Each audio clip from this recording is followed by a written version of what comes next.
Bonsoir à tous, soyez les bienvenus. Merci, c'est vrai, je ne cesserai de le répéter, de cette confiance que vous nous accordez régulièrement. Nous sommes déjà le deuxième lundi donc, de cette année 2023.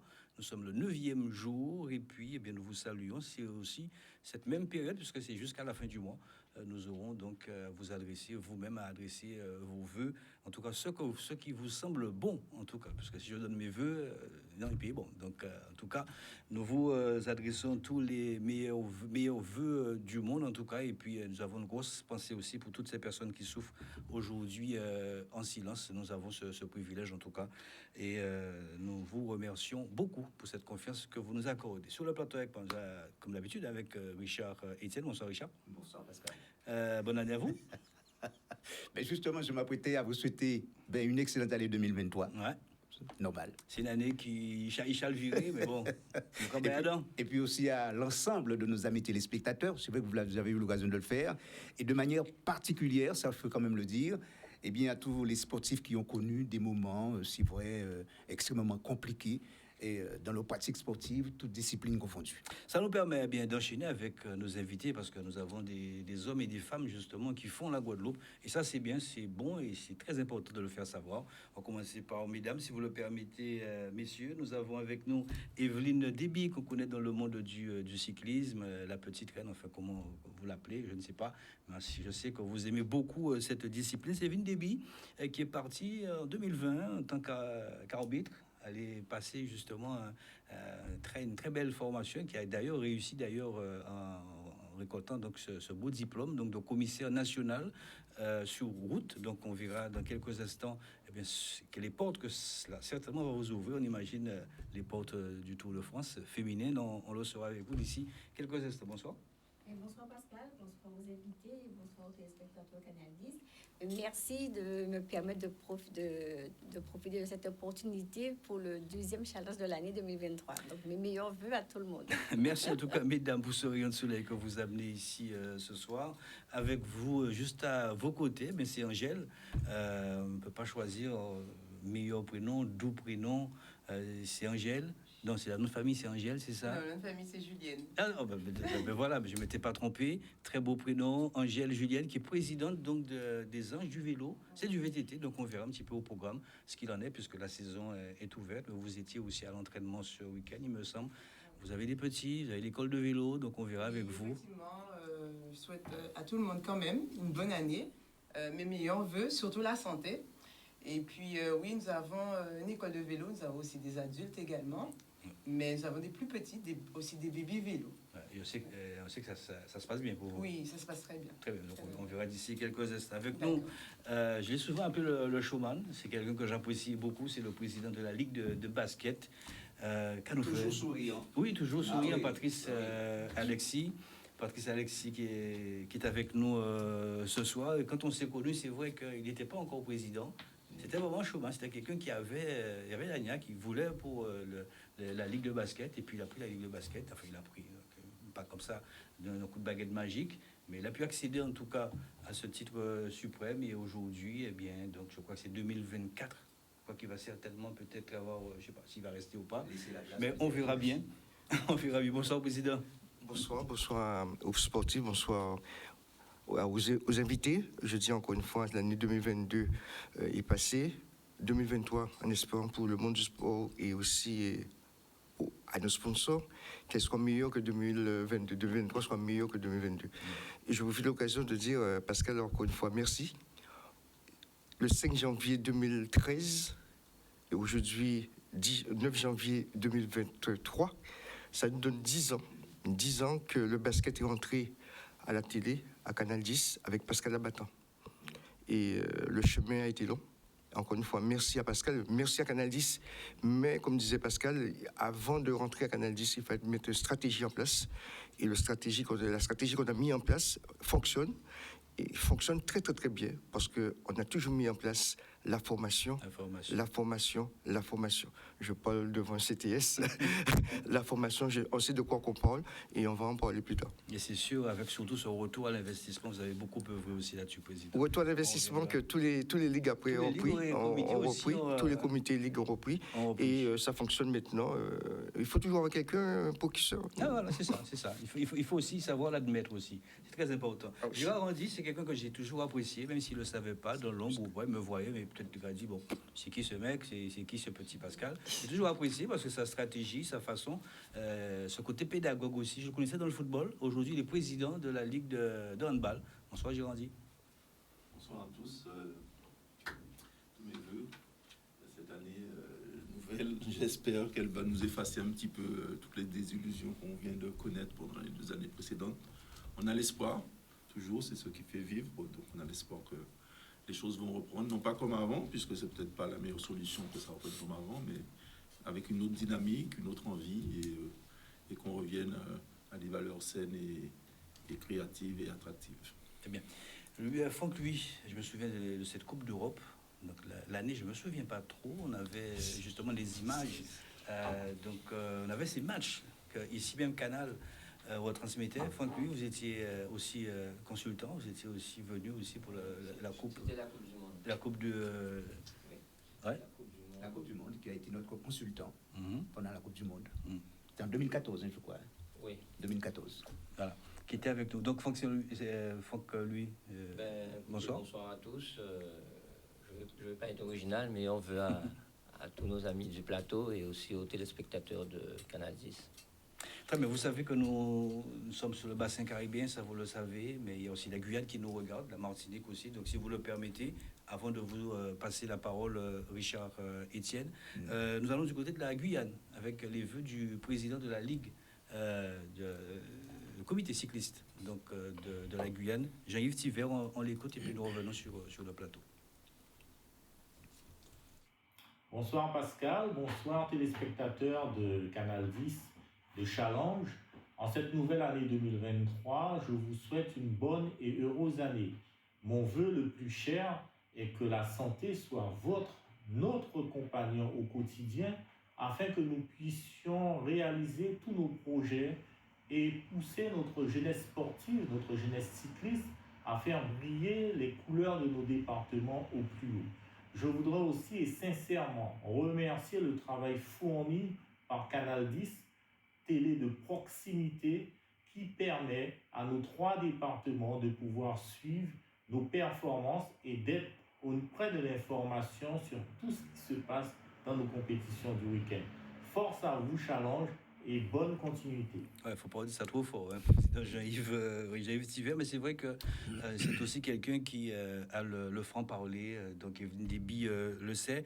Donc nous saluons toute la Guyane avec une petite heure, donc juste d'avance sur nous. Il est 21h, pratiquement ici en Guadeloupe, il est 22h, et ce sont des gens qui, des aficionados, ils aiment attendre Challenge, quelle que soit l'heure, et aussi du côté de l'Hexagone. Nous aurons dans la deuxième partie, Richard Etienne, les vœux aussi donc d'Alfred de Fontis. Nous aurons les résultats aussi du basket.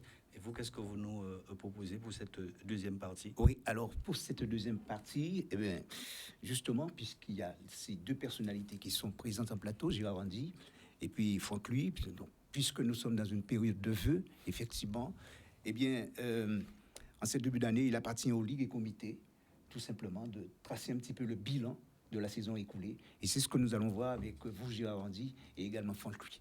D'ailleurs, je tenais absolument à ce que vous soyez en plateau, parce que c'est vrai, il faut le dire, puisque c'est une nouvelle saison qui va commencer, c'est tout à fait normal qu'il y ait un bilan effectif que vous présentez. Très bien. Très bien, ça promet. Nous sommes ensemble pour 1h30. On va commencer avec Evelyne Déby. Alors, Evelyne Déby, les présentations ont été faites. Pas trop intimidée par rapport à ces messieurs, parce que là, vous êtes en nombre. Voilà, je pardon là. Hein. Ça va, tout va bien? Pas du tout. Je l'ai dit exprès parce que c'est vrai que vous maniez tellement le bâton avec Non. tous ces hommes dans les compétitions cyclistes Pas du que tout. vous êtes habitué Depuis avec les hommes. Voilà, depuis que j'ai choisi l'activité cycliste, qui est un monde d'hommes, Ouais. alors je me suis intégrée et ça se passe très bien. Ça a été facile le début ou pas? Alors c'est vrai que le début n'a pas été facile, de s'intégrer dans un monde d'hommes, hein, parce que le vélo, c'est un monde d'hommes. Mais on y est arrivé. La preuve en est, il y a 2 femmes invitées sur le plateau. Vous plaisez au sein du comité? Oui. Ça va? Ça se passe Oui, bien? de toute manière, même s'il y a des complications, on doit faire avec. Et dès lors que la personne en elle-même aime ce qu'elle fait, donc il n'y a pas de problème. Alors, 2020, 2 ans,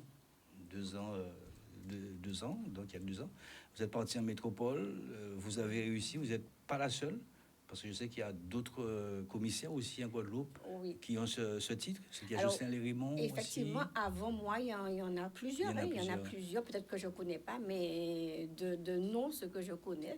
Il y a les Charles Oui, Harry, Charles Charles. il y a les Raymond Jocelyn, il y a Les également Adam. les Adam, Les Adam, oui. il y avait Feu Jean-Luc Romilien.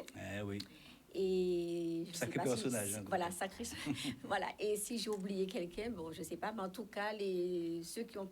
Voilà, quelqu'un de très important, Bernard Roublon. Ah oui, que nous saluons aussi. Voilà. Bernard, c'est avec plaisir aussi qu'on l'a revu Voilà. sur le bitume. Alors dites-nous, vous êtes commissaire aujourd'hui, ça consiste à quoi exactement? Là, on parle vélo, ça consiste à quoi exactement, Evelyne? Alors, le rôle principal Et d'un les- commissaire, oui. c'est de veiller à la régularité sportive. Donc, ça, c'est pour tous les commissaires. Et quand on a des postes différents, bien sûr, les tâches diffèrent également. Et donc, c'était pour parler de 2020. Donc, effectivement, en 2020, l'année Covid, je ne m'attendais pas non plus, c'est quand j'ai pris la décision. Et c'est vraiment sur un coup de tête que je me suis dit, eh bien voilà, je vais postuler. Et j'ai été, ça a très bien marché, ça a fonctionné, j'ai réussi. Et voilà, aujourd'hui, ça m'ouvre des portes, comme tu l'as si bien dit, en amont. Alors, Evelyne Déby, c'est vrai qu'il y avait un coup de mou à un moment donné. Ça va beaucoup mieux. On serait tenté de dire ou pas? Oui, Ça de va? toute manière, on va dire que construire quelque chose ne se fait jamais sans difficulté. Donc, des coups de mou, j'en ai pas eu qu'un seul. Hein. J'en ai eu, j'ose le dire, énormément. Énormément. Mais je pense Parce que vous êtes une femme? euh, Ou alors c'est votre façon de alors, diriger? Alors, je pense que tout se ressemble. Parce que je suis une femme, parce que j'ai un fort caractère, parce que j'ai peut-être ma manière d'être qui n'est pas comme tout le monde. Ouais. Et j'ai envie de dire, hein, je suivais tout à l'heure là, c'est des cornets. Eh bien, la petite phrase, hein, quand on a un arbre qui porte, eh bien, pas quand on Ouais. porte, mais voilà. Ouais. Mais ça m'a permis quand même d'avancer encore plus et d'être une très, très, très forte combattante. Alors, Et je dis merci à toutes ces personnes. oui, mais ça vous a forgé aussi, ça vous apprend Voilà, aussi à exactement. prendre des coups et aussi à savoir en donner aussi quand il faut. Exactement. Et c'est très important. Alors, à l'orée de la saison, je ne sais pas, j'avais le président lundi dernier, président de l'USL, Jacques Albina, ainsi que son vice-président Didier Maricel. Il n'y avait pas encore de date pour l'ouverture de la saison, je ne sais pas. À l'orée donc de cette saison, est-ce qu'on peut dire que vous allez être déjà positionné sur les prochaines grosses compétitions du calendrier? Alors, on va dire que comment ça se passe en Guadeloupe, c'est différent de la France. Hein. En métropole, c'est depuis novembre, on Ouais. envoie nos disponibilités. Voilà. Et donc, du coup, c'est toute l'année. Et par rapport à ça, nous avons nos désignations. Contrairement à un comité régional, donc c'est au cours de l'année. Donc, du coup, c'est par rapport au calendrier, premièrement. Deuxièmement, c'est par rapport aux disponibilités. Et troisièmement, c'est par rapport à la commission de désignation. Donc, il y a une commission et qui désigne les commissaires, les arbitres ici en Guadeloupe qui sont disponibles. Est-ce que je serai sous toutes les grandes échéances? Pas forcément, Pas puisque forcément. j'ai aussi un métier. Donc, il faut être disponible. Mais je me mettrai disponible quand je pourrai. Ouais. On sait, vous l'avez dit aussi, un gros problème, parce que ça crée aussi un gros problème au sein des autres comités. On l'a vu avec la Martinique, où ça jonctionnait avec le Tour de la Guyane également, le Tour de la Martinique. Est-ce que vous avez un regard par rapport à ça, puisque je sais aussi que vous avez cette possibilité, avant de parler de l'Hexagone, puisque vous avez quand même un grand rendez-vous, vous l'avez dit très subtilement, mais vous êtes déjà sur une grosse compétition en métropole, on en parlera d'ici quelques instants. Mais vous, comment est-ce que vous voyez justement cette jonction? Est-ce que les trois comités ne devraient pas, quelque part, par rapport aux grandes échéances, pouvoir bien agencer ces calendriers de manière Oui, à ce que tout le monde... exactement. Ça se faisait dans les temps Ouais. anciens. Cette année, c'est vrai qu'il y a eu sûrement une incompréhension, je dirais 2022. Mais je crois que 2023, les 3 présidents se sont organisés et ça a changé. Je vais vous embêter un petit peu avec ça parce que c'est toujours le mot qui fâche. On sait que lors des grosses compétitions, le Tour de la Guadeloupe, il y a ce qu'on appelle les chaperons, ceux qui sont là pour amener tous ces athlètes au petit coin pour ce système antidopage. Vous qui connaissez un petit peu la Fédération française de cyclisme, comment est-ce que vous voyez et le regard aujourd'hui de la fédération par rapport à ça, vous en tant que commissaire? Alors, tu parles de par rapport au chaperon que nous désignons. Au chaperon et surtout le problème de dopage qui se passe actuellement. Alors, le problème de dopage, je le dirais, ça a toujours existé. Hein. C'est pas seulement dans le monde du vélo. Hein. Ça a toujours existé. En Guadeloupe, on ne peut pas... comment te dire ça? On ne peut pas s'empêcher de ne pas le remarquer, mais ce sont les propres licenciés qui doivent faire leur propre culture. Hein. Ouais. Donc, ils savent qu'ils sont sur une compétition, ils savent que c'est interdit. Donc, aujourd'hui, c'est à eux de savoir comment faire. Par contre, au comité, où je suis aussi directement membre du comité, je vais parler peut-être pour le comité dans ce sens-là. Le comité ne délègue pas, on va dire, celui qui viendra sur une compétition pour on va dire, pour un contrôle. Donc, ça se fait spontanément. Et donc, c'est aux athlètes de savoir qu'il faut veiller à ce qu'ils respectent les conditions de contrôle antidopage et d'être cycliste propre. Alors, messieurs et mesdames Franck Louis, Gérard Randy, Richard Etienne, Angèle Julienne et le président donc Patrice Alexis, vous avez juste à vos côtés celle qui participera au Tour de France l'année prochaine. Elle a déjà son calendrier. Je lui laisse le soin de présenter cette grosse compétition. Alors, je vais quand même reprendre. Il y a Tour de France, bien sûr, oui. Tour de France hommes et Tour de France femmes. J'ai pas précisé, c'était voulu. Donc, et ce n'est pas l'année prochaine. L'année prochaine, c'est 2024. Ah oui, c'est cette année, pardon. Oui. Donc, c'est quand j'ai eu l'information. Oui, 2023. Ouais. Donc, oui, effectivement, je vous confirme ma désignation sur le Tour de France féminin du 23 juillet au 30 juillet. Donc, je vais vivre les grands frissons, on va dire, sur cette épreuve. Quelle a été votre réaction quand vous avez reçu justement cette offre, en quelque sorte? Je dirais que je suis une femme de lumière. Oui. Donc, tout au fond de moi, dès la première année, je vais dire l'an dernier, que c'était la première année où ils ont repris le Tour de France, je me suis toujours dit, je ferai le Tour de France. Et donc, pour moi, dans ma tête, j'avais déjà une petite part de cette désignation qui se ferait un jour. Donc, ça s'est fait très rapidement et je remercie le ciel, l'univers, d'avoir permis que ça se fasse. Et donc, pour moi, j'étais contente, oui, mais je crois que tout au fond de moi, je le savais. Pour arriver à ce stade, il faut avoir du caractère. Exactement. Alors, j'imagine que vous en avez énormément. Mais je l'ai dit tout à l'heure, là, il faut peut-être venir sur les compétitions pour voir vraiment comment. Et puis, elle à côté de vous, peut-être vous en parlera un petit peu plus, mais oui, j'en ai à revendre. D'accord. Elle a parlé de lumière, c'est vrai, mais il faut aussi ce claquement d'allumettes, ce feu qui permet aussi d'avoir cette lumière. Vous avez ces compétences, ça, il faut le dire. Et nous en sommes fiers. Oh oui, mais je dis merci à Pascal qui connaît, parce que Pascal est toujours sur les compétitions et comme tu l'as dit au départ, il ne regarde pas. Donc, sans Canal 10, pour connaître le monde du vélo, donc je ne sais pas comment on aurait fait, parce que c'est Canal 10, c'est Pascal Abattant qui a permis effectivement à ce sport justement de se promouvoir sur les réseaux et aussi de nous permettre de vivre toutes les compétitions. Et on ne cesse de le répéter, toutes les compétitions, ce n'est pas seulement les grands événements, les compétitions de jour, et ça a son importance. Voilà, merci beaucoup. Merci beaucoup. Angèle Julienne, qui a un très beau parcours aussi. Les Anges du vélo, c'est ça? C'est un club lamentin, du Lamentin, de Bémao. Comment ça se passe? C'est tellement limitrophe. C'est un club de Lamentin. Et nous sommes situés exactement au parc de la Verdure, juste derrière le terrain de tennis. Et puis, nous avons des petits et également des grands. Aussi, nous avons mis en place, avec l'accord du Lamentin, de mettre à disposition en fait des vélos gratuits pour les plus petits, puisque les parents ont peu de moyens. Donc, on a mis en place pour les parents, en fait, qui ne peuvent pas et ne savent pas montrer comment apprendre à monter à vélo. Et là, on a quand même pas mal de jeunes qui savent monter à vélo. Et ensuite, c'est des enfants, en fait, qui sont suivis. En plus, ils passent après à la compétition, mais toujours, il y a un suivi des enfants. Donc, ça, c'est grâce à en fait, la commune du Lamentin qui nous a donné cet accord-là, qui fait qu'on a mis en place cette activité. Alors, Angèle, Julien, vous êtes présidente donc des Anges du Vélo, mais comment est-ce que vous faites? Vous allez puiser où cette énergie? Parce qu'on sait que c'est du bénévolat aussi que vous faites. Oui. C'est pas évident. Comment est-ce que vous faites aujourd'hui pour avoir tous ces enfants et apporter aussi cette connaissance du vélo, du VTT? Alors, on va dire que j'ai plusieurs casquettes.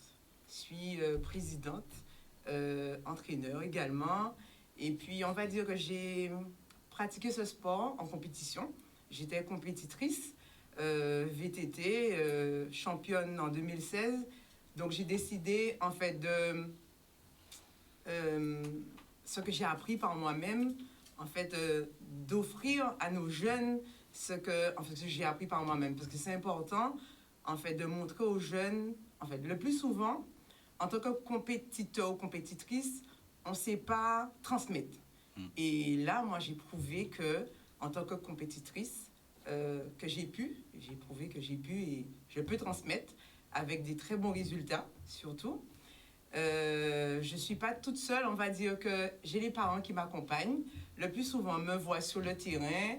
Les gens me disent qu'ils pensent que je suis pas... En fait, en tant que présidente, je ne devrais pas être sur le terrain, mais je pense que c'est important de connaître ses élèves, c'est important de voir en fait, les difficultés pour pouvoir travailler ça en club. Pour moi, c'est très important. Donc, j'ai les parents qui m'accompagnent, j'ai mes dirigeants et les partenaires aussi qui suivent. Ça, c'est important. Donc, c'est pas facile parce qu'il faut avoir beaucoup de patience. Qu'est-ce qui ne va pas? Beaucoup de patience. Qu'est-ce qui ne va pas? Vous avez tout dit, effectivement, ça va. Maintenant, qu'est-ce qui ne va pas? Ben, on va dire avec si peu de moyens, Ouais. quand même. Vous n'avez aucune demande à passer ce soir, ça va, tout va bien. Si, on Pas souhaite... de grosses difficultés, vous rencontrez pas de... On va dire pas trop de difficultés quand même, puisque, mis à part les peu de moyens, on arrive quand même, en faisant la demande à la commune, Ouais. on a toujours un retour positif. Et les enfants dans tout ça, ça va? Oui, ça va. Ça va. En fait, on va dire que pour moi, le principal, en fait, qu'ils vont bien. Puisque le plus souvent, on dit que oui, on veut un champion. Mais avant d'être champion, déjà, il y a l'apprentissage. Ensuite, après l'apprentissage, on doit se connaître soi-même, connaître ses qualités, ses faiblesses. Non seulement, on doit pouvoir savoir lorsqu'un enfant ou un adulte est en difficulté et pouvoir dire bon voilà, ça, tu n'as pas pu le faire, mais la prochaine fois, on va travailler sur ce que tu n'as pas pu faire. Et ça, c'est important en tant que compétiteur. Et non seulement je fais également du loisir, c'est pas que de la compétition. J'ai des enfants qui sont en loisir. Il y a ceux qui sont venus au club pour également perdre du poids. Donc, on a une réussite sur ça. Donc, ça, c'est important. Et non seulement... Nutritionniste, c'est le côté nutritionniste. Effectivement, on imagine aussi par rapport à ça. Oui. Baby vélo, on l'a vu tout à l'heure. Oui. 3 ans? 3 ans? Oui, C'est- de 3 ans, oui. Ouais, vous faites comment? Vous n'êtes pas seul, vous avez des encadrants, on imagine, formés aussi par rapport à ça. Oui. C'est un enfant et de 3 puis, ans, c'est pas un enfant de 7-8 ans. après, oui, c'est vrai, 3 ans. Il faut avoir beaucoup de patience. Et on va dire que j'ai beaucoup de patience. Mais c'est super. Non seulement je ne suis pas seule, j'ai fait appel à mon école de vélo pour l'encadrement de cette activité. C'est vrai qu'on ne peut pas tout faire tout seul. Et en fait, lui, il m'accompagne sur le terrain le mercredi, en fait, tous les mercredis après-midi. Donc, je profite sur le plateau de dire qu'en fait, c'est ouvert à partir de 3 ans. Et c'est ouvert à tous les enfants, tous les parents qui ne peuvent pas, qui ne savent pas comment, en fait, apprendre à monter à vélo. Donc, les Anges du vélo au Lamentin sont là pour les aider. Ça, c'est important, de ne pas avoir peur. Donc, de ne pas hésiter. Il n'y a pas hésité. Président Patrice Alexis, c'est vrai, vous êtes quelqu'un qui apprécie bien évidemment les choses bien faites. Vous êtes beaucoup battu aussi pour que les cadres soient formés. Quand vous entendez la présidente des Anges du Vélo, elle a parlé aussi de ses enfants de 3 ans. Qu'est-ce que vous avez à lui dire par rapport à ça? Et on reviendra aussi tout à l'heure sur... Elle a bien choisi le nom, les Ouais, anges. les anges du vélo. Non, c'est vrai qu'en l'écoutant, quel que soit foot ou hand, quel que soit le sport, on est trop pressé d'y arriver, être champion du monde, champion olympique. Mais avant, il faut passer par la base. Et la base, on l'a. La base, c'est les écoles, d'aller chercher les enfants à l'école et les apprendre. Pour ça aussi, il faut avoir des formateurs de bonne qualité. Parce qu'un enfant, quel que soit le sport, basket, cycliste, si au départ, elle prend les mauvais plis, l'enfant ne pourra pas suivre après. Donc, chez nous, c'est pareil, c'est la base, c'est la formation. On va à l'école, on va chercher les enfants, les clubs, les bénévoles des clubs, et la formation, et on a les résultats qu'on a. Vous avez rencontré ce type de problème aussi. Vous avez mis combien d'années à peu près justement pour résoudre ce genre de problème? Alors, je suis arrivé au basket en 2008. J'ai pris 2 ans, et comme la Guadeloupe n'aime pas la rigueur. La rigueur, j'ai pris du temps. Et aujourd'hui, je suis un président avec mon comité directeur. Nous sommes très heureux de voir les résultats sur le terrain. C'est pas donné à tous les sports d'avoir chaque promotion 1 ou 2 ou voire parfois 3 joueurs à l'INSEP. C'est pas donné à tous les sports. Moi, je milite pour la formation des jeunes. Lorsque maintenant, je peux l'annoncer ce soir, nous avons envoyé 3 jeunes en détection pour l'INSEP. Nous avons 2 qui ont été retenus. Yanis Pio du club MICA, des Abîmes, qui rentre à l'INSEP 1 an d'avance, très très brillant à l'école. Le deuxième, Vado, du club du BMBC, un jeune qu'on a rencontré il n'y a même pas 9 mois, lors d'une opération UNSS, au Lamentin. On l'a envoyé au pôle, et ce jeune-là rentre à l'INSEP. Et le troisième, René du GGB, Yannick, qui n'a pas été retenu à l'INSEP pour le moment, mais qui est en pourparlers avec 2 grands clubs professionnels, centres professionnels. Et je le dis très simplement, quand je vois parfois, quel que soit le sport en Guadeloupe, ou les ligues ou les clubs, il y a beaucoup de joueurs qui partent en métropole, sans que les ligues et les clubs même qui appartiennent à ces jeunes-là, on n'est même pas au courant que c'est des jeunes qui sont partis. Je rappelle aux parents, ce soir solennellement, si un joueur est bon, les clubs professionnels viendront en Guadeloupe les chercher et n'auront rien à payer.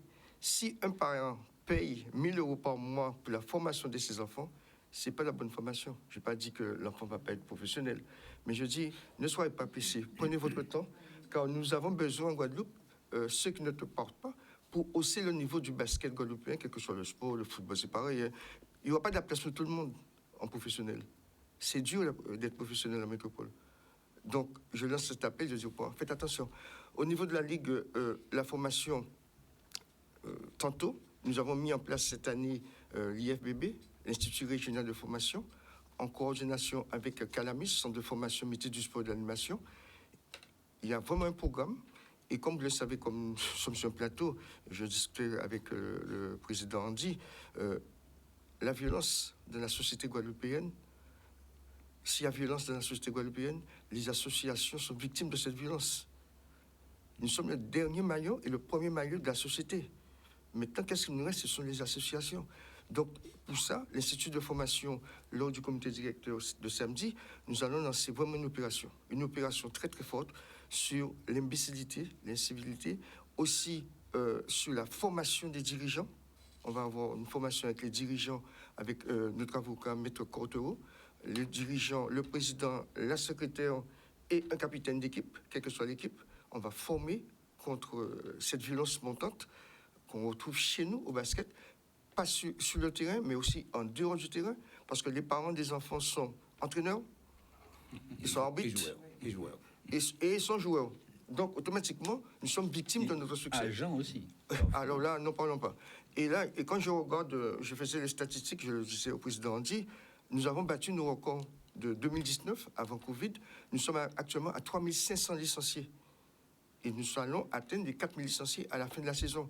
Parce que nous venons de faire notre journée U11, où nous avons eu 280 jeunes. Tous les clubs étaient présents. Donc, je dis que c'est un sport majeur, mais aussi il faut respecter ce sport. Et respecter ce sport, c'est de mettre en place rapidement la formation. Et aussi les arbitres, les officiels. Félicitations, madame. Parce qu'il faut avoir du courage d'être officiel maintenant en Guadeloupe, quel que soit le sport. Parce que lorsqu'on a des terrains en Guadeloupe qui ne sont pas homologués, le panneau ne fonctionne pas. Quand il pleut, on ne peut pas jouer, ou encore, etc. C'est un constat, mais moi, je compte le constat. On fonctionne, on fait avec. Mais à un moment, il faut dire stop. Il faut qu'on ait le courage de dire stop. Et je laisse cet appel aux municipalités. Je dis merci pour les municipalités qui possèdent des terrains où on peut continuer à jouer. Mais d'avoir des matériels obsolètes, ça met en difficulté les officiels. Par exemple, en cyclisme, si les routes sont pas bonnes, c'est des difficultés qu'on rencontre qu'au football, si le terrain n'est pas ton. C'est des difficultés qu'on rencontre. Et résultat des courses, la qualité du sport ressent par rapport aux résultats. Franck, lui, vous rencontrez, je ne sais pas, peut-être les mêmes difficultés aussi. Le président en a parlé. Même des agents, les parents ne sont pas à leur place. On est logé à la même enseigne, on a les mêmes problèmes d'infrastructure, peut-être même encore plus dans la mesure où, comme vous le savez, le football est un sport très populaire, on a énormément de licenciés, même si on n'a pas encore récupéré la totalité de nos licenciés depuis le Covid, mais on est actuellement un petit peu au-dessus de 10 000, et avec des infrastructures en quantité et en qualité nettement insuffisantes, malheureusement, ce qui nous cause quand même des gros problèmes de programmation de compétition, puisque notre souhait premier, c'est de faire jouer tout le monde, et particulièrement les petits. Donc, il faut savoir que chaque week-end, vous avez plus de 250 matchs, en comptant depuis toutes les U6, catégories, bien voilà, évidemment. U6, U7, U8, etc. Et il n'y a pas 250 terrains en Guadeloupe. Donc, c'est un casse-tête de pouvoir caser tout ça. Et puis, si vous... Le président l'a dit, il est fondamental que les municipalités puissent porter leur contribution sur l'entretien, sur la création de nouvelles infrastructures à tous les niveaux. Nous sommes un pays extrêmement sportif, avec un vivier extraordinaire dans tous les sports, quels que soient les sports. Malheureusement, l'offre en termes d'infrastructure ne suit pas. Bon, ça, on le sait depuis longtemps. Donc, Madame l'a dit qu'elle a peu de moyens, mais on essaie de faire pour le mieux avec le peu de moyens qu'on a. On ne va pas non plus dire que les municipalités ne font rien, mais peuvent mieux faire. Oui, parce que c'est vrai, il faut dire une transition en quelque sorte toute trouvée pour parler d'ailleurs de votre activité, Franck Louis, puisque vous êtes, on le rappelle, vous êtes CTR ou CTS. Qu'est-ce qu'il faut dire désormais? Ça n'a aucune importance. Ça n'a aucune importance. Alors, CTS, c'est pour le ministère. Voilà. Et CTR, c'est pour la fédération. D'accord. Alors, j'aimerais voir avec vous 3 points essentiels. La formation. Je crois que ça rentre un petit peu dans le cadre du bilan. La formation, et puis aussi le progrès de la performance. Ça, c'est le deuxième point. Et puis un troisième point qu'il ne faut pas oublier, eh bien, c'est le développement de manière générale du football guadeloupéen. Alors, de ces 3 points, s'il faut tracer un bilan, qu'est-ce que vous avez envie de dire? Il y aurait beaucoup de choses à dire. Je vais essayer de faire court. Cette année 2022 a été un peu une année de reprise après le Covid, même si vous vous souvenez bien, les 2 années de Covid, notre discipline a été quelque part un modèle, puisqu'on a tout fait pour continuer à fonctionner, chose qu'on a réussi à faire avec les seniors, avec des matchs à huis clos, avec des protocoles sanitaires très forts. On a réussi à ne pas arrêter notre activité, mais on a perdu énormément de licenciés, puisque notamment chez les petits, c'était assez compliqué. En tout cas, On a réussi cette année à retrouver notre rythme de croisière. Au niveau des formations, il faut savoir que nous, on forme beaucoup. Le cursus de formation des éducateurs, il est très fourni. On va voir quelques images avec Daniel d'ailleurs. Il est très fourni, il est très complet. Donc nous avons des formations de tout niveau. Et donc on a réussi à retrouver notre rythme, à savoir qu'on forme à peu près un peu plus de 200 éducateurs chaque année. Et cette année, pour la première fois, je pense qu'il faut le dire, on a réussi à mettre en œuvre ce qu'on appelle le BEF, qui est un diplôme de niveau 3 professionnalisant. C'est une formation anti-Guyane, à l'intérieur de laquelle il y a donc des Guyanais, des Martiniquais, des Guadeloupéens. On entame la semaine prochaine notre 5e semaine, puisque c'est sur 8 semaines de formation. Donc ça, c'est vraiment le temps fort de cette saison. Donc, concernant les formations, sinon on a nos formations classiques habituelles, quasiment toutes les 3 semaines, on a des formations qui sont mises en œuvre à l'attention de nos éducateurs. Pas que des formations sur herbe, on a aussi des formations qui sont en relation avec le futsal, des formations d'entraîneurs de gardiens de but, plus spécifiques, etc. Donc, c'est un volet qui fonctionne très bien chez nous.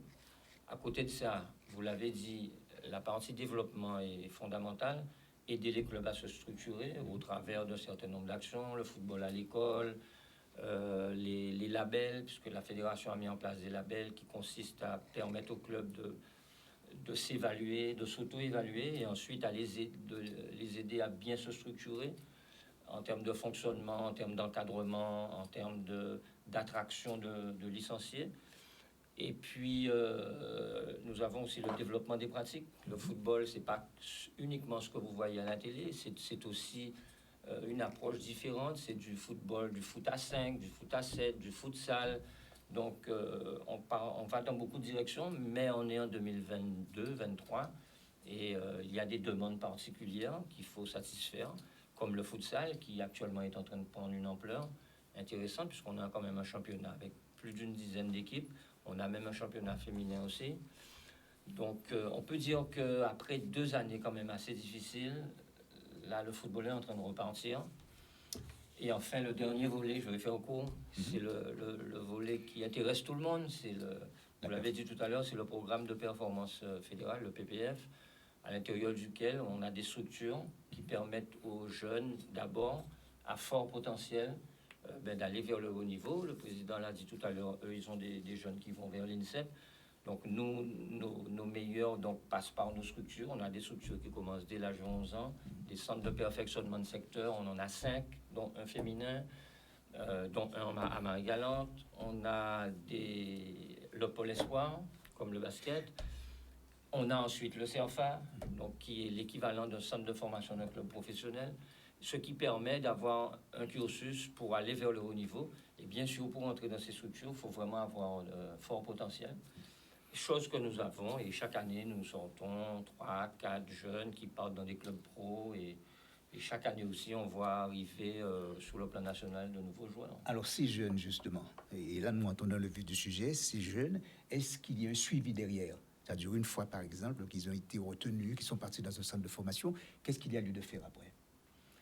Alors, une fois qu'ils sont rentrés dans une structure professionnelle, bon, on n'intervient plus, on a fait notre travail, on a réussi à les amener là-haut. Non, mais vous les suivez quand même. Bien vous les entendu. suivez. C'est important. On prend de leurs nouvelles, on sait ce qu'ils deviennent. Parce que nous savons tous, des jeunes, quand ils arrivent dans un centre de formation, très souvent, ces centres de formation, il y a pas moins de 200 à 300 jeunes, et très peu. Le pourcentage, quand vous entrez dans un centre de formation, moins de 10%. Donc, en général, vous avez des promotions de 20. Donc, ça fait soit 1 ou 2 qui seront professionnels sur 20 jeunes qui rentrent dans un centre de formation et qui ont un contrat aspirant, ensuite stagiaire. Seul 1 sur 10, donc 2 sur 20 au mieux, réussissent à signer pro. Honnêtement, nous avons un pourcentage qui est au-dessus de la moyenne. Je prends l'exemple de la semaine dernière. Par exemple, nous avons un jeune qui est à Lens, qui a fait son premier match en pro, le jeune Labo Lascari. Et on en a comme ça, de manière fréquente. Bon, on ne communique pas beaucoup là-dessus parce que, bon, on attend que ces jeunes-là fassent leurs preuves, mais on a quand même beaucoup de jeunes qui accèdent au plus haut niveau national. Les jeunes qui passent d'abord, il faut quand même bien le préciser à nos amis téléspectateurs, qui passent par le pôle. Ah, c'est la C'est voie clair. royale. Voilà. C'est la Qui passe passerelle. par- Aucun, alors, je le dis ici devant les spectateurs, aucun jeune, aucun sur les 10 dernières années qui ont signé dans un club pro et qui sont pro aujourd'hui, du moins, ils sont tous sans exception passés par le Pôle Espoir. C'est-à-dire, aucun n'a réussi. Il y en a, vous l'avez dit, Président, il y en a qui partent De même, leurs propres avec- moyens, on ne sait voilà. pas comment, etc.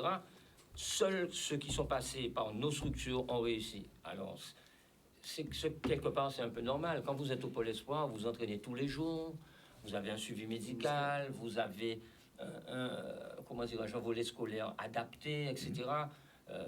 Vous avez tout ce qui est nécessaire pour amener un jeune vers le haut niveau. Donc, c'est un peu normal que cela soit... Franck, lui, j'aimerais justement aborder un point avec vous qui est très important, je crois. C'est quand on regarde les jeunes qui évoluent au niveau du CFA. Il y a de la réussite au CFA. Et quand on voit, par exemple, le moyen d'entraînement, ils ont tout le matériel nécessaire. Parce que ce sont des matériels qui ont été envoyés par la Fédération française. On est d'accord. Alors, forcément, on peut se poser la question, Franck, oui, comment se fait-il que nos jeunes, ceux qui font partie des autres clubs, bon, d'abord, ne bénéficient pas des mêmes moyens, et on constate qu'il y a un déficit considérable en termes de réussite chez eux par rapport au CFA.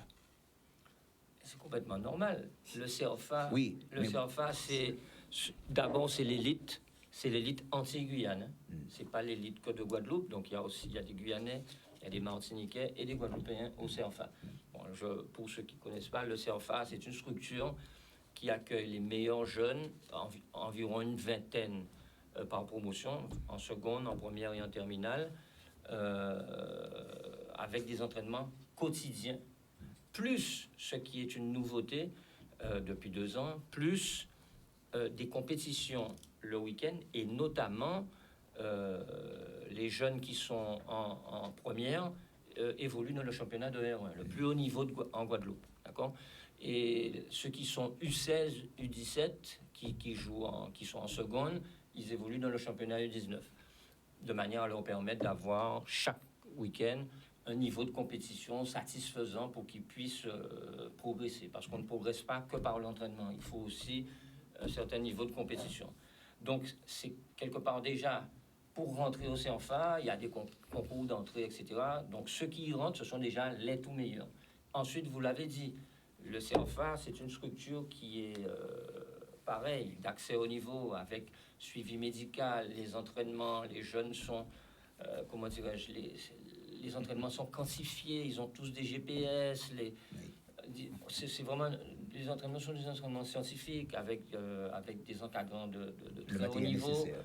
Bref, tout est fait pour amener ces jeunes vers le haut niveau. Les moyens sont là, les structures, que ce soit le pôle, que ce soit le CFA, les structures sont financées par la Fédération française de football. Donc, il ne faut pas comparer ces structures à nos clubs qui font ce qu'ils peuvent avec les moyens qu'ils ont, qui reçoivent des joueurs qui sont de niveau complètement hétérogène.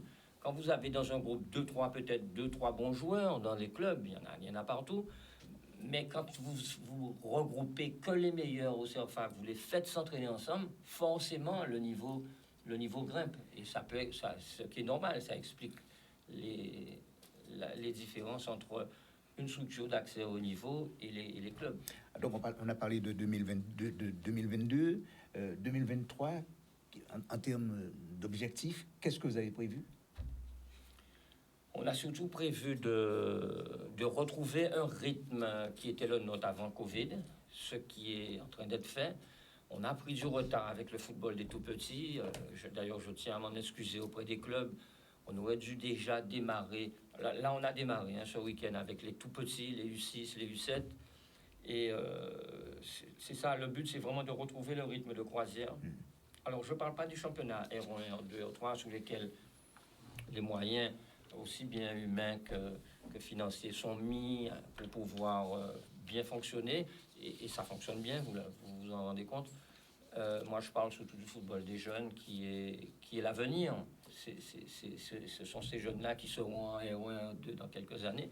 Quand vous voyez évoluer le CFA, ça fait quand même plaisir de voir des jeunes qui ont 16 ans et qui évoluent en R1 et qui produisent du bon football, qui arrivent à battre des équipes de renom, etc. Donc, c'est un peu ça notre objectif cette année, c'est retrouver ces talents qu'il y avait avant le Covid. Et c'est aussi, et là on est en plein dedans, c'est aussi, je ne vais pas prendre la place des dirigeants, mais restructurer un peu le fonctionnement de la Ligue, ce qui est en train d'être fait. Hein. Vous avez certainement remarqué, nous avons maintenant un directeur administratif. La Ligue, même actuellement, le siège de la Ligue, et les travaux sont terminés là, donc on a un siège quasi tout neuf.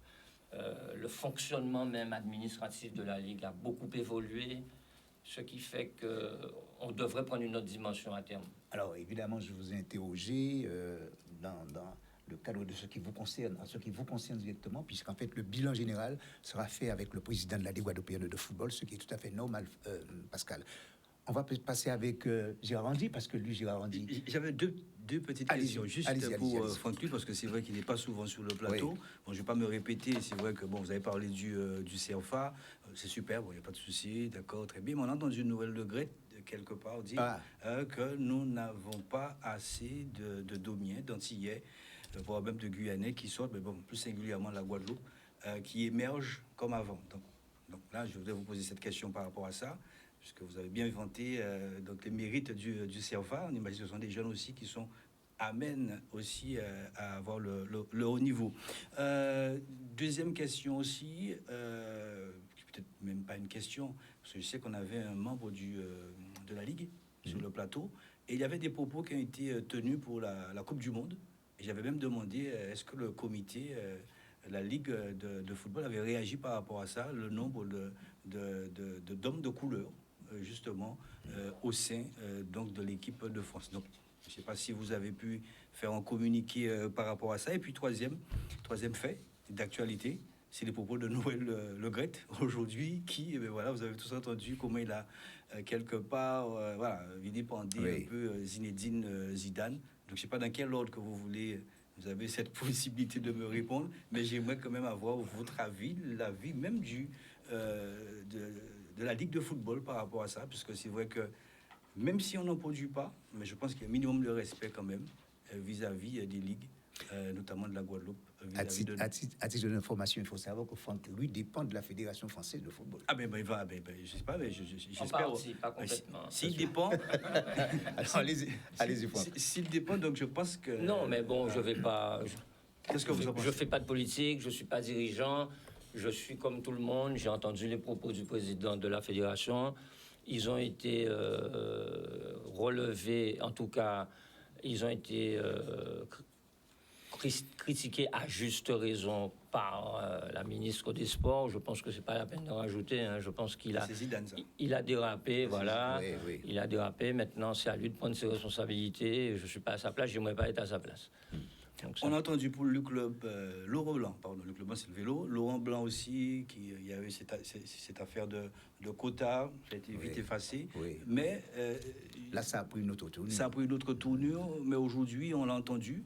Un chroniqueur, on va pas nommer son nom, vous l'avez certainement entendu aussi, Franck Luc, nous traiter aussi, voilà, nous sommes, il y en a trop dans l'équipe de France. Vous, quel est votre regard ? En tout cas, est-ce que la Ligue de football, vous avez répondu par rapport à ça ?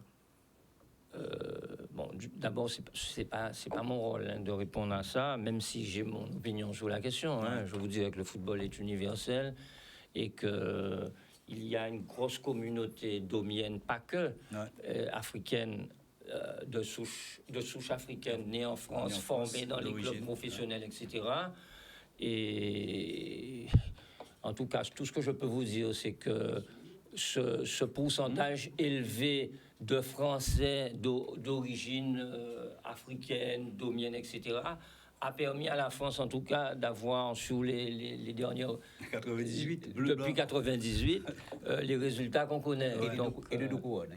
Voilà, plus 2 Coupes du Monde, 2 étoiles sur le maillot. Je pense que ce sont... Bon, il y a des gens bêtes partout. Hein.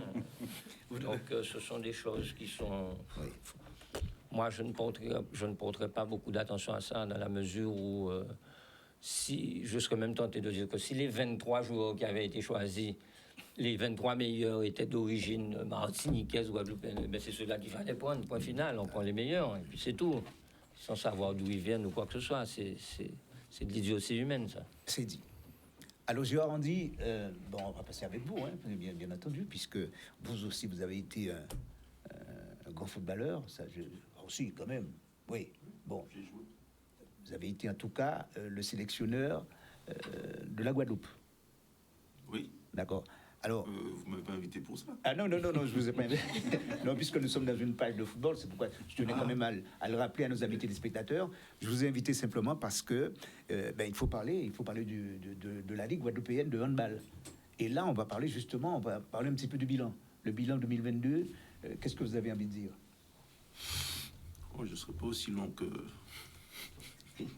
Oui. Patrice et Franck. Positif ou négatif, on a d'abord. tous eu la même problématique. Oui. On a tous plongé. On a vu nos effectifs divisés par 2 pratiquement. Et on est tous en train d'essayer de remonter. Je vois que le football et le basket remontent plus vite que nous. Nous, on aurait souhaité aussi aller un peu plus vite, mais on remonte. On est, disons, à l'échelon N-2. N-2. N-2. Donc on a déjà un peu d'essor. Là, on a relancé, alors aussi, un peu comme le football, la fierté qu'on a eue quand même, c'est d'avoir jamais arrêté. Même l'année où tout s'est arrêté, on a continué avec les jeunes, on a fait toutes les finalités de jeunes il y a 2 ans. Et l'année dernière, on a pu faire grosso modo toutes les compétitions. On a dû adapter. On a dû se montrer un petit peu inventif, créer des choses, créer des compétitions, adapter les choses. Et finalement, on a pu terminer et faire en sorte que toutes les compétitions se fassent. Donc cette année, on a redémarré toutes les sections, tous les championnats, toutes les compétitions ont pu redémarrer. On voit que dans les catégories seniors, effectivement, on a un nombre de clubs intéressants. Mais malheureusement, en jeunes, on a beaucoup de désistements et on n'a pas encore le nombre de clubs qu'on aurait souhaité. Et je pense que c'est ce qui fait que... Alors cette saison, on est à 12 clubs, je crois. En filles, 12 en garçons. Non, c'est 11 en club, 11 en filles, 11 en garçons. 11 en garçons. Un Et peu en tout, plus 16 par clubs. rapport à l'année dernière. Vous étiez Oui, à 8. ça a augmenté. D'accord. Et dans les 2 catégories, ça a augmenté. Mais en jeunes aussi, ça a augmenté, mais on espérait qu'on aurait eu le retour de tous les clubs qui avaient arrêté plus par rapport aux problèmes sanitaires. Mais en fait, on n'a pas encore tous les clubs n'ont pas encore pu reprendre comme on aurait souhaité. Et je pense que c'est ce qui fait que l'essor qu'on souhaitait au niveau des licences ne se fait pas comme on voudrait, on aurait voulu. Et puis aussi, il y a un gros problème, je crois, en ce qui concerne la Ligue guadeloupéenne de handball, ça concerne les arbitres. Vous avez un gros problème d'arbitre. Oui, ben c'est un problème latent depuis quelques années qu'on va essayer de résoudre, mais c'est vrai que c'est le gros chantier. Et actuellement, on a peu d'arbitres. Qui dit peu d'arbitres dit aussi peu de qualité, parce qu'il faut une base. Il faut une base, il faut un réservoir pour avoir de la qualité. Donc, pour le moment, c'est vraiment le point noir. Et c'est là qu'on doit effectivement faire des efforts et travailler. Moi, je suis un peu satisfait quand même de la formation des cadres qui a bien redémarré avec le nouveau CTS qu'on a, M. Vincent Philippard. On a relancé la formation des cadres depuis l'année dernière et cette année, ça fonctionne. On a repris un rythme qui est intéressant, qu'on va encore essayer d'augmenter, mais qui est déjà intéressant. Donc la formation des cadres techniques, c'est une belle chose qu'on a pu mettre en place. Et puis surtout aussi, dans le bilan, il ne faut pas oublier nos pôles. Alors on ne fonctionne pas exactement comme le basket où chacun a son fonctionnement. Oui. Donc nous avons des pôles qu'on dit d'accession en garçons et en filles qui nous permettent d'amener nos jeunes jusqu'au bac, c'est-à-dire jusqu'à 17 ans. Et nous avons aussi un pôle espoir, mais uniquement pour les filles, un pôle d'excellence. Alors ce pôle d'excellence, c'est un pôle anti-Guyane, je le précise bien. C'est un peu comme le CERFA, c'est-à-dire qu'il y a des... C'est pas un peu, c'est comme le CERFA. Il y a des Guadeloupéens, des Guadeloupéennes, ce sont des filles, des Martiniquaises et des Guyanaises dans ce pôle. Et donc ce pôle fonctionne à plein régime aussi depuis plusieurs années et a de bons résultats puisque effectivement on amène autant de jeunes filles vers les centres de formation que l'on peut. Et puis la grande satisfaction, c'est chez les U18, eh bien, c'est tout simplement leur sacre au championnat du Nord, du Nord de la Caraïbe. Et pour bien l'expliquer, nous avons des sélections qui vont aller jouer dans le concert national, c'est-à-dire les Interpol, les Interligues, les sélections, soit de la Guadeloupe uniquement, comme les petits, les intercomités, ou une réunion de communauté anti-guyanaise, c'est-à-dire avec des Martiniquais et des Guadeloupéens. Nous faisons des sélections communes qui vont jouer dans le concert national. Mais nous avons aussi la chance d'être affiliés à l'IHF, l'International Handball Federation, qui nous permet de jouer des compétitions internationales. Et à ce moment-là, on va représenter la Guadeloupe. Donc ce sont des sélections comme le football, où on va jouer dans le concert international. Dans le concert international. Donc cette année, nous avons fait participer notre sélection U18 masculine et notre sélection U20 masculine au championnat du nord de la Caraïbe et de l'Amérique du Nord et de la Caraïbe. Donc les U21 ont eu un résultat convenable mais un peu mitigé. Mais nos U18, effectivement, ont gagné la compétition. Donc ils ont gagné une compétition internationale, ce qui est rare ici en Guadeloupe, donc à souligner. Oui. Et ils vont aller jouer maintenant, prochainement, au mois de mars, la finale intercontinentale, c'est-à-dire qu'ils vont jouer une finale mondiale. Est-ce que le lieu est connu déjà? Alors c'est au Costa Rica, c'est début mars. D'accord. Donc, ce qui prouve que ça s'annonce très bien, en tout cas pour la Ligue guadeloupéenne de handball. Et puis il y a les intercontinentales aussi, les Interpol, pardon. Ah, les Interpol. Alors les Interpol, on revient dans le concert national, c'est-à-dire ce sont des compétitions avec les autres ligues de France. Et nous, comme je l'ai dit tout à l'heure, nos sélections sont des sélections communes avec la Martinique, la Guadeloupe et la Guyane.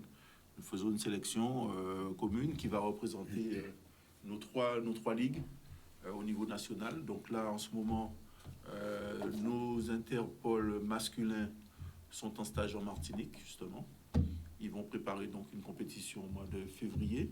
Et nos filles qui ont pas mal travaillé justement pendant les vacances, donc les Interpol féminines, vont partir fin janvier, la semaine prochaine, pour aller jouer les Interpol féminines. Donc ça promet en tout cas pour le hand, c'est une bonne chose. Mais il y avait aussi du foot, hein, Pascal? Oui, il y avait du foot et c'est vrai que avec. Merci Gérard. Oui, merci beaucoup Gérard Randy pour toutes ces précisions. Il y a du foot, parce que vraiment dans la toute dernière partie, il y a des résultats. Il y a également aussi des interviews, puisque Franck César aussi a été sur le terrain pour Étoile SS. D'accord. Et surtout, parce que là, nous sommes en pleine période de ce qu'on appelle la Coupe Vive. Et un match qu'il fallait suivre, c'était très intéressant, entre le CSM et le Junior Star de Saint-Martin qui rentre justement dans cette compétition. C'est sa deuxième saison dans cette compétition. Je vous propose justement de regarder ce reportage. Les images sont signées Maxime Moël.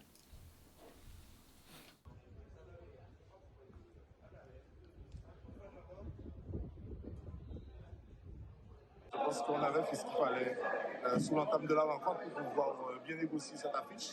Après, quelque part, on a manqué de rigueur sur la deuxième mi-temps. Petit lapsus révélateur. Il s'agit précisément du match CSM Junior Star que je vous propose de regarder. Vous allez voir, c'est un match, c'est vrai, qui était très, très intéressant. Dans cette confrontation, à l'écran le CSM en bleu et blanc, le Junior Star en jaune et rouge, ils ont un objectif commun, s'imposer dans ce match de barrage qui a pour finalité obtenir son ticket pour les demi-finales de la Coupe Vive. Les Mouliens sont les tenants du titre. Face au Junior Star de Saint-Martin, réputé pour son jeu physique, ils vont le prouver durant la longue période d'observation. Physique, oui, mais très maladroit dans leur jeu collectif. Première alerte, ce coup franc botté par Willis Francillon, le capitaine Valmy dans la surface de réparation touche légèrement le ballon que ne peut reprendre Dimitri Fautré. Temps fort pour les Mouliens qui profite à la 11e minute de jeu. Une longue balle de Willis Francillon, bien inspirée, lance en profondeur Kéliane Kouchi, qui n'est pas en jeu. Le portier Imansu Brian est battu 1-0 pour le CSM, qui assoit sa domination. Illustration parfaite, à l'image de cette faute commise dans la surface de réparation sur Dylan Mixture, très remuant Ishan Térésine à la baguette transforme le pénalty à la 37e minute, 2-0 pour le CSM, et ce sera le score à la mi-temps. De retour des vestiaires, d'autres intentions dans le jeu du Junior Star. Plus de présence en attaque mettrait brouillon à la poche des buts adverses. On n'était pas vraiment venu chercher la qualification parce que voilà, on sait déjà qu'on n'était pas favori de ce tournoi. On a joué contre CSM, tout le monde connaît l'histoire de ce club. Et que nous, vraiment, à Saint-Martin, ce qu'on essaie de faire, c'est essayer d'évoluer notre niveau de jeu. Parce que c'est vrai qu'à Saint-Martin, voilà, nous, on domine à chaque fois, on gagne tous les championnats, les coupes, etc. Donc nous, venir ici et vraiment que les gamins puissent voir qu'est-ce que c'est le haut niveau. Voilà, moi c'est vraiment ça, c'est qu'ils viennent, qu'ils apprennent. Et là on a pris 2 buts un peu tôt, donc ça a été un peu compliqué. Mais bon, mais les gars, ça bosse et on continue à travailler. Match de reprise, hein. Je pense qu'on fait le plus dur en première mi-temps, après on gère. Après, c'était quand même une bonne équipe de Saint-Martin, ils ont pressé pendant tout le match, ils avaient les jambes. Je pense nous un peu moins quand même, mais bon, on a fait le job.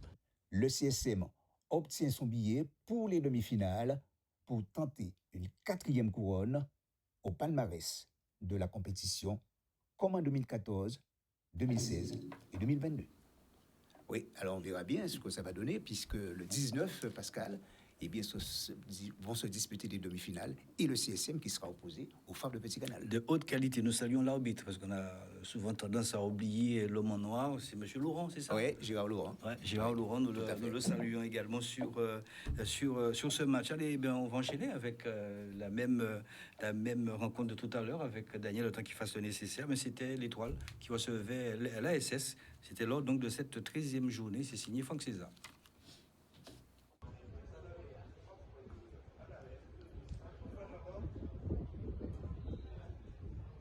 Je pense qu'on avait fait ce qu'il fallait sous l'entame de la rencontre pour pouvoir bien négocier cette affiche.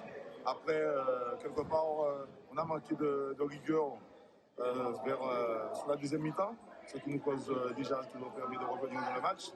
Et après, on a des occasions aussi, des situations pour pouvoir plier le match qu'on n'a pas mise. Malheureusement, ce qui arrive dans ce type de situation, l'Étoile y a cru jusqu'au bout et puis ils ont réussi à marquer dans les dernières minutes. Et pourtant, vous avez le match en main. On avait certes le match en main, mais quelque part, on dit aussi dominer n'est pas gagné. Et le score éventuellement le plus compliqué à gérer, c'est toujours le 2-0.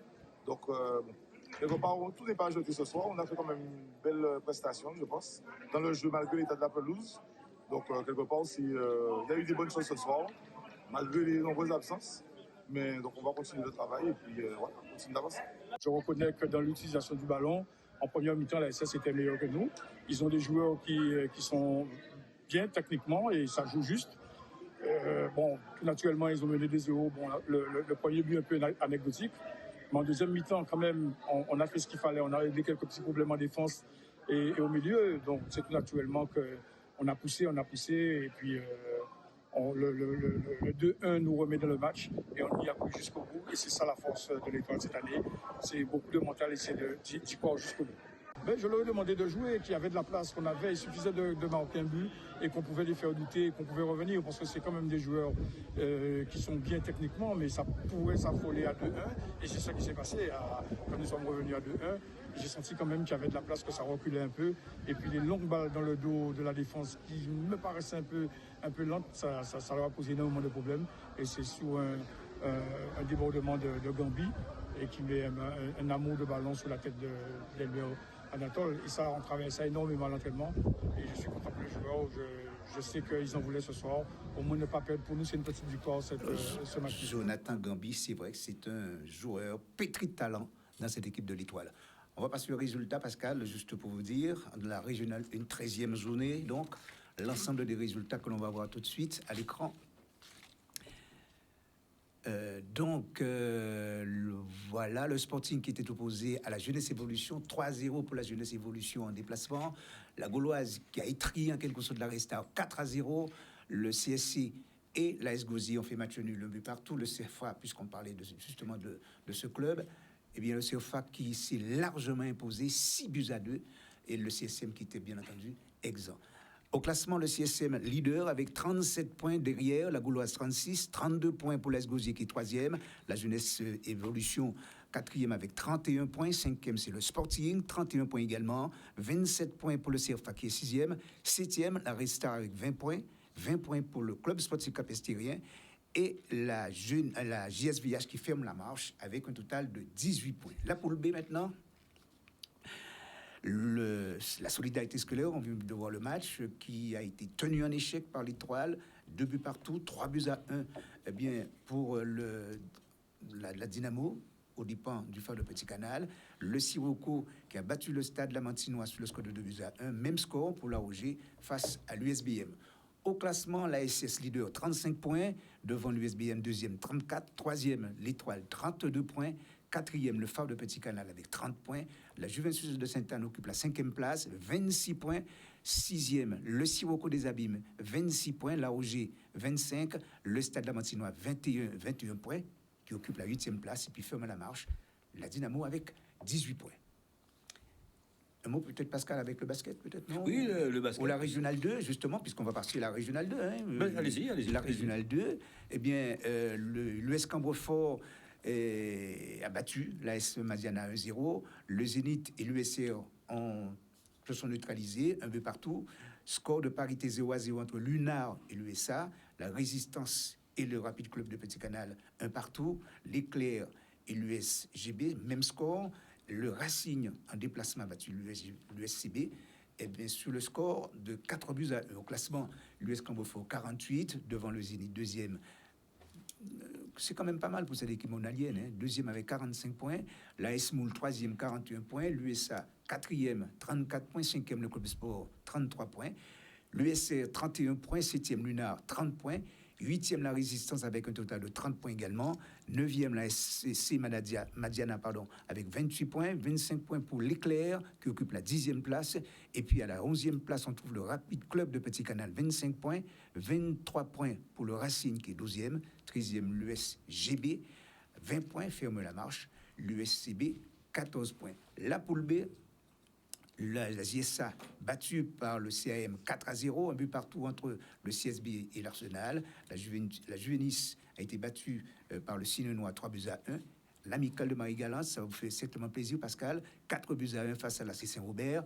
La JSF face à l'Olympique, un but partout. L'Intrépide et ainsi l'Intrépide et l'AS Dragon, le match ne s'est pas déroulé. Exens, il y avait la Frégate. Au classement, l'Amicale en tête avec 44 points. Deuxième, le Sinnois, 39. Troisième, la JSA avec 33 points. 32 points pour l'Olympique. Quatrième, le CAM, 32 points. Occupe la 5e place.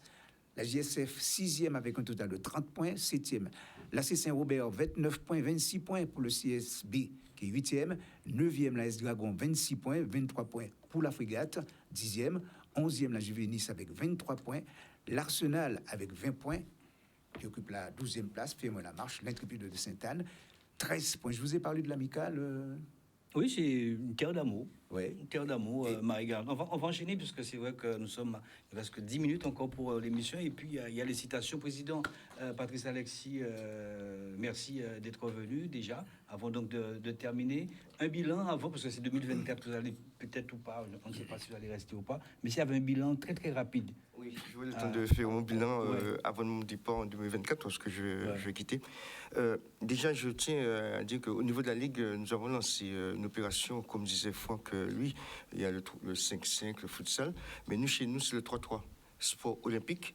Et là, on va entamer la deuxième édition du basket tour 3-3, avec les communes qui commencent le 18 juin au Gosier, à Bémao, sur la place de Bémao, la place de la ville de Bémao, en face de la mairie.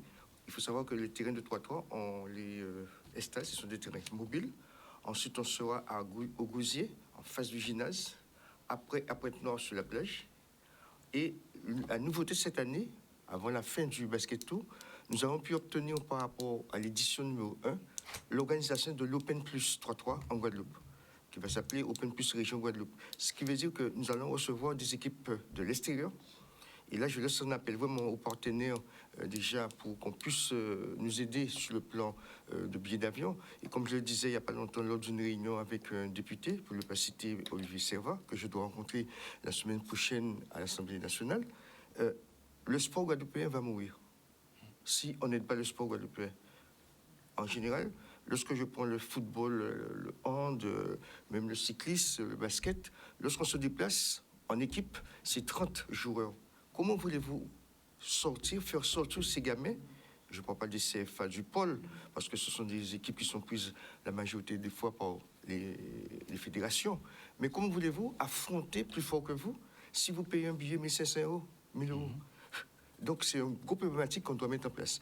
Nous, au niveau de la Ligue de Guadeloupe, je lance encore un appel que je dois rencontrer très prochainement le président des maires, M. Sapoti.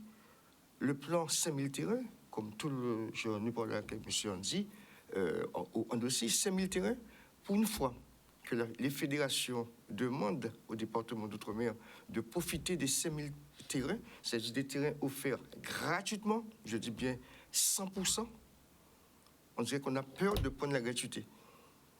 Donc, encore une fois, on va prendre le baptême de Pérélin avec mon secrétaire général. On va faire des réunions dans les communes afin d'offrir des terrains de 3-3 aux communes. Alors, oui, Président, c'est vrai que ça fera l'objet certainement d'un autre rendez-vous. C'est très important ce que vous dites et vous avez ce franc-parler. On sait que vous êtes toujours battu aussi parce qu'il y a cet élément, cette entité même fédératrice qu'on parle assez souvent, c'est le Cross-Gois. Vous êtes toujours retrouvé face au Cross-Gois puisque vous avez parlé aussi d'aménagement, de pouvoir vous déplacer. Ça, c'est le rôle aussi du Cross-Gois. Il est difficile aujourd'hui pour que le Cross-Gois puisse réunir des ligues et comités très très rapidement. Vous êtes amer par rapport à ça ou pas? Non, vous savez que nous sommes en Guadeloupe, faire des réunions pour faire des réunions, c'est toujours les grandes messes. Ouais. Mais je crois que déjà, si je me mets d'accord avec les sports de salle, le président du hand, M. Andy, le président du volley, M. Martol, à trois, avec l'ensemble des clubs, je pense que nous pouvons déplacer les montagnes par rapport aux municipalités. C'est pas possible de jouer au basket ou au volley quand la lumière n'est pas au top par rapport. On peut pas le faire. Ensuite, lorsqu'on n'a pas des panneaux d'affichage, comment voulez-vous qu'on connaisse les mêmes joueurs, etc. Donc, je rebondis simplement par rapport à ce que disait Franck, par rapport aux jeunes, les 2 pour 1 pour 2. Et c'est vrai, ça devient très, très, très, très dur pour nos sportifs à nous de partir et d'être professionnels. Et quand je vois que je sors 2 jours, voire 3 jours à l'INSEP, sur la catégorie d'âge, nous n'avons même pas 200 licenciés par rapport à l'Île-de-France qui a 5800 licenciés dans la catégorie d'âge. On arrive à sortir 2-3 joueurs qui restent à l'INSEP. Et la fierté de la Guadeloupe, c'est lors des All-Star Games de voir 2 Guadeloupéens qui sortent du pôle sélectionné, Bégarin et Gombo, Stéphane Gombo. Bégarin n'a pas eu le MVP, on sait pourquoi. Mais je dis que c'est une fierté quand même de voir l'argent public, la région par le contrat d'objectifs, le département qui met en place pour la formation. Je dis que nous sommes fiers d'être terre de champions, mais il faut aussi quand même que les clubs se structurent parce qu'une ligue est forte si les clubs à côté est aussi forts. Les joueurs, on les a. Les joueurs, on les a. Oui, alors très rapidement, ça sera possible d'ailleurs à Géraldine, parce que je crois qu'il faut quand même donner les résultats en ce qui concerne le handball en excellence avec Daniel, très rapidement on va sur ça. En excellence féminine, Daniel qui va nous passer, voilà. Alors en excellence féminine, voilà les résultats que vous voyez devant vous. En ce qui concerne l'excellence féminine, tous les résultats sont bien affichés. En ce qui concerne aussi l'excellence masculine, les résultats également. Voilà. La 13e journée, justement. La prochaine journée, il n'y a pas les résultats. Il y a le classement. Le classement qui est à côté. Voilà. Donc ça va être la prochaine journée, évidemment. Merci. Super, merci pour le... On enchaîne. Restez avec nous parce qu'il y a ce côté décalé qui arrive. Très rapidement, on part du côté de la Martinique avec Rémi Maokou. C'est une nouvelle recrue. Vous savez que au niveau du vélo, actuellement, il faut être vraiment, il faut suivre le règlement. Les extra-communautaires, et quand je parle d'extra-communautaires, c'est les Vénézuéliens, les Colombiens, tout ça. J'ai pas dit qu'ils n'ont pas le droit de venir en Guadeloupe, mais il faut qu'ils soient vraiment à jour un peu partout. Donc, ce qui fait, ça ouvre la porte un petit peu aux Européens. Et il y en a beaucoup qui vont du côté de la Martinique. Je vous propose de découvrir Rémi Maokou. En 13 secondes, il est arrivé en Martinique, il est arrivé jeudi. Très rapidement, on fait connaissance avec lui, très rapidement. Bonjour tout le monde, je m'appelle Rémi Marcoux, j'ai 24 ans, j'ai passé 4 ans au Paris Cyclisme Olympique avec mon ami Julien Pirat. Cette année, je suis arrivé en Martinique et j'ai signé dans l'équipe Féroce. J'ai hâte de commencer la saison. Voilà, Rémi Marcou au club Féroce. Je pense qu'on a tout dit. Je salue la Martinique. Blaze, Bilou, je le salue ce soir. Et puis je voulais juste vous montrer ça. C'est une petite fille de 6 ans qui m'a fait ces petits dessins. Vous voyez? Donc toutes les générations sont confondues. Merci beaucoup. Gros bisous. Soleil, lumière aussi. C'est parfait. Allez, je crois que nous allons entrer donc dans cette période de citations. Vous connaissez un peu, Franck, lui, les citations? Ce sont des citations comme ça, vous ne connaissez pas, vous n'avez pas encore regardé Challenge, Gérard Andy, peut-être non, je sais que mesdames regardent, et Patrice Alexis, et également les citations, on y va, c'est parti. Voilà, ce sont des citations comme ça, un peu qui sortent sur la toile, et je trouve assez sympa. Et bon, on va commencer par mesdames. Evelyne?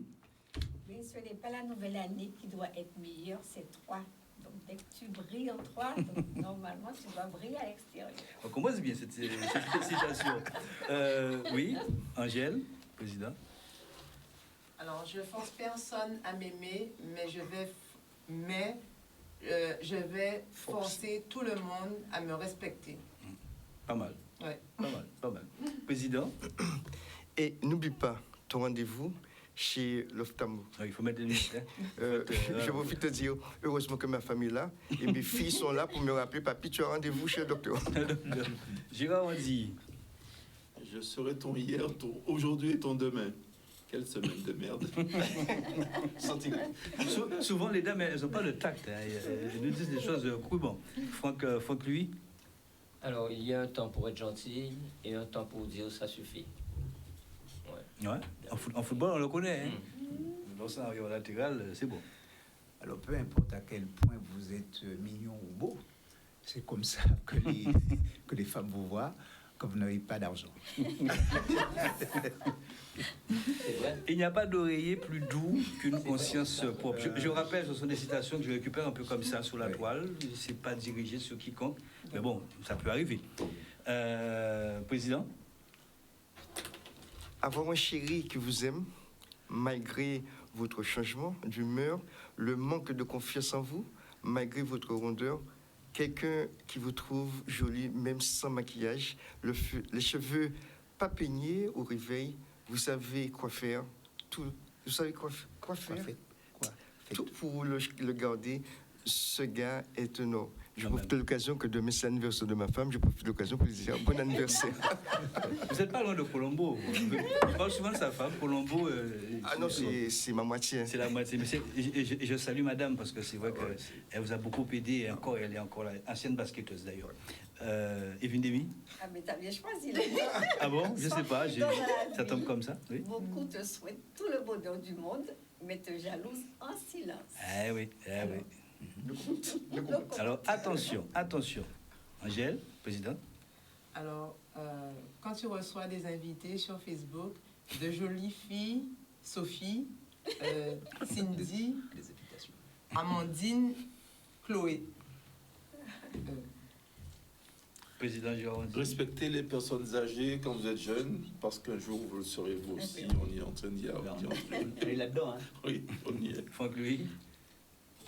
Il lui a promis que si elle accepte de l'épouser, il la ferait dormir dans toutes les villes et pays sur Terre. Elle a immédiatement accepté de l'épouser. Après le mariage, voilà ce qui s'est passé. C'est pas très sympa. C'est pas sympa. Les gens, c'est comme les pigeons. Tu les aides à s'envoler et une fois en l'air, ils te chient dessus. Tu ne peux pas haïr quelqu'un dans la vraie vie et vouloir être son ami sur Facebook. Voilà. Donc, président. La haine, ça épuise. Conserve ton énergie. Essaye la gentillesse. Et ma réussite, c'est parce que beaucoup de gens m'ont critiqué. Et en me critiquant, je deviens plus fort. Ah oui, c'est bien dit. Madame, la fête est finie. Voici ton mari. Là. Président, Gérard Andy. C'est pas vrai, t'es sérieux? Je te jure que tu marches sur 2 jambes, c'est fini. Tu vas à l'école où tu travailles toute la journée. Pourquoi tu crois que je suis resté sur 4 pattes? Franck, lui. On a sauté, madame. Ah oui, c'est vrai. Non, je laisse la peine à monsieur. Après, il dira à maman qu'il m'a gardé, alors que c'est moi qui l'ai gardé. Ben oui. Voilà, merci. Ben, c'est vrai qu'après toutes ces questions, il fallait quand même terminer ce challenge tout en douceur. Merci messieurs, merci mesdames en tout cas d'être revenus. On se retrouve le lundi prochain. Grosse échéance pour vous, peut-être bientôt, très rapidement, Président. Le Guimagouin jeune. Quand? 15, le 31 mars au 3 avril, en Guadeloupe. On reçoit Martinique, Guyane, Saint-Martin. Très bien. Evin Déby, les compétitions commencent quand? Normalement, c'est après l'Assemblée Générale, donc ce sera début février. Début février, oui. Pour la Guadeloupe. Angèle, rendez-vous Lamentin, c'est ça? Bientôt. Bientôt? Bientôt. Très bien. Je voulais quand même informer, en fait, nos entraînements, c'est le mercredi et le samedi, de 15h à 17h30. D'accord. Gérard Rondy. Eh bien, les Interpol masculin-féminin avec la Guadeloupe, la Martinique et la Guyane, sélection commune, et les IHF Trophy, les moins de 18 ans masculins à Costa Rica, finale intercontinentale. Vamos a hablar español. También. Un poquito inglés. Nous vamos a ver. Franck Louis. Écoutez, les championnats qui continuent, hein, n'est-ce pas? Et puis la semaine prochaine, une semaine de formation en Guyane, notre fameuse formation BEF. Et les interligues du 15, au mois de février, il y en a d'autres après, mais bon, on va s'arrêter là. C'est bien. Oui, alors, toujours du sport sur Canal 10. Prochain rendez-vous, il faut quand même le préciser, c'est vendredi soir pour Sport 10. Voilà. Coupe Vive, vous êtes dessus aussi ou pas?